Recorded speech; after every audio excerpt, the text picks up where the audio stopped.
a lot of teams really struggle with that, right? And you talk a lot about pricing. So I know we're talking about how do you present it, but how would you advise teams on then getting into the negotiation? Because this is coming up often. A lot of your content's about where's it at, how to deal with it. Millennial buyers want to know about it, but what do we do once we get there, right? What's your opinions on negotiation? Is there a standard rate card, or is there flexibility when you think you have an opportunity to help some people? So I would say when you're in negotiation stage, um, there's always room. I think you should always have room. I think if you're selling to salespeople, they kind of expect it. You know, they do tend to forget about it though. They don't. If you do, if I'm a firm believer that if you do your job well enough, you take their guard down of like, oh, I'm going to make this person sweat to the end of the month or the end of the quarter. We'll get a better deal. It might be 25K now. We'll get it down to we'll get a 20% discount if we do it. If they like, like it's last Monday, I was getting tons of, or sorry, not last Monday, the Monday prior, I was getting tons of emails, right? End of July, Q3, people are like panicking, like, oh man, Q2 is bad. Got to get these sales in. People are offering me crazy discounts. I was like, hey, we just don't have the opportunity to buy it right now. I told you, I'm not going to be pulling a trigger on Yeah. anything until end of August. Um, I think people pretty much almost expect it now. I think so here's my thing. My old CRO at 3PL Central, Dan Salazar, he told me this great concept about negotiation pricing. He said the problem is that people shop with their own pocketbook all the time. So yeah, you might not have 100 grand a year to spend on software, right? But this is a business. And what happens is if you're familiar with LAX, the airport out here in Los Angeles, it's right on the ocean. And there's the ocean, and then there's a berm, big, huge bump, right? Big, huge hill that separates the two. So if the tides rise, it doesn't get on the runways and cause absolute chaos because planes can't be taken off on a flooded runway. And he said, if the planes start back here, I'll do this for the video, right? The planes start back here, and when they take off, they have just enough room to clear the berm, right?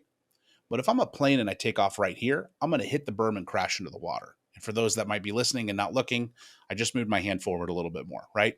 So give yourself that starting room. So it baffles me when anybody, and I see it quite frequently, starts off with discounted pricing right away. I've got two major software suppliers who started off with, this is what our price is, but this is what I can offer you if you sign by the end of the month. Man, you got 2 weeks left to pull that trigger. Why are you taking all your runway out right now? Start with what we call full Yeah. pop. Give me the full pricing up front, anchor it. Let me sit and stew in it a little bit. And who knows? I might go, okay, that's within our budget. No holds barred. I'm just going to buy it. I need to get this thing done. I'm really interested in using this tool. I know you all are going to work well with us. And then you don't even have to give me a discount. You save more revenue, right? If you have to discount, then you have the opportunity because, now we play the cat and mouse game for 2 weeks and I'm just waiting for that discount. Just depends on the kind of buyer I am, right? But I think negotiations are, it is a healthy thing to have. Again, you negotiate in marriage to some extent. You don't compromise because then the guy walks, to Chris Voss's point, the guy walks out of the house with one blue shoe and one brown shoe. So there really isn't any such thing as a compromise. Somebody's, if you give a discount to win a sale, you didn't compromise. You lost the negotiation, right? Technically speaking, you lost it. That's why you're giving them the deal that they want. But you need to have negotiation and flexibility depending on your growth model. Some companies say, hey, pay or walk, and they're fine with that. And they'll make their nuts somehow. But I think negotiation is really healthy. I think where a lot of people go wrong in negotiation is they end up a lot of account executives put themselves into a negotiation because they didn't do the right things after the demo. And I Mm. have sent this many proposals in my sales career. And for everybody that's listening, I'm holding a big fat 0.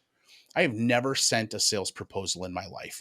Anybody who wants pricing from me can take a contract. It's a unilateral Hmm. agreement. You're not saying you're going to buy, but it has everything you need to see from pricing to what I call the more important stuff. And I say this on the phone with them, which talks about the relationship we're going to have moving forward. For instance, if you want out after your first year, you have to let us know 60 days from your renewal date, or you automatically renew at a 3-month cycle. And I would tell people that in software because I want them to go, wow, nobody else is telling me that. Do the things that other people won't so you can accomplish what others can't. Jerry Rice quote. I love that quote because it's so true. Be transparent with people and tell them the things that other people aren't going to, because they're going to remember that. So I would say that people go, oh yeah, well, can you send that over?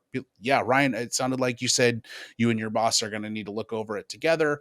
I can get a contract together for you. You're not agreeing to anything by taking a contract. It's a unilateral agreement. Me saying, hey, what we've talked about, I can provide upon these terms and conditions at this price. It'll have everything that you need to see, from what it costs to our terms and conditions to the implementation schedule and any guarantees, right? The more important stuff, the stuff that's like, hey, how does the contract work? And then if you look at it and you two don't feel comfortable with it, or we need to make some changes, or even you say, hey, our CFO actually needs to sign off on it, we can make any of those edits later, but at least you have something in front of you to show your boss. Does that sound good? Yeah, sounds great. The thing that holds most people back from closing the deal is you have a proposal sitting out there. Now, Chet, this is not going to work if you're working in enterprise sales, RFPs, RFIs, all that. I get it. I get it, right? I've never worked in those industries, thank the Lord. So obviously that tactical information is not going to work, because some, government contracts, we need a proposal. We need an official proposal. It's a price game. I get that, right? So again, eat the fish, spit out the bones. But 80% of the people that I've worked with, I mean, how many people really are out there sending RFIs and RFPs, right? Not a lot.